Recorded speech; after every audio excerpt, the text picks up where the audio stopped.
दोस्तों, कहा जाता है कि एक बार हारून रशीद ने हज़रत बहलोल दना रहमतुल्लाह अलैह से सवाल किया कि हुजूर, आप फ़कीर के बारे में क्या फ़रमाएंगे। हज़रत बहलोल दना रहमतुल्लाह अलैह ने फ़रमाया, अगर फ़कीर पेशावर हो तो उसके हाथ काट देना चाहिए, यानी कि वो उसका पेशा ही मांगना हो तो उसके हाथ काट देने चाहिए।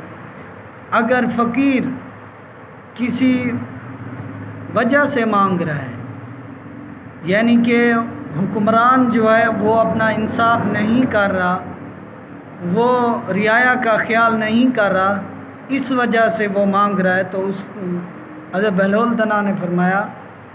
कि हाकिम वक्त के हाथ काट देने चाहिए, बल्कि हाकिम वक्त की गर्दन काट देनी चाहिए। जो पेशावर फ़कीर हो उसके हाथ काट देने चाहिए, और जो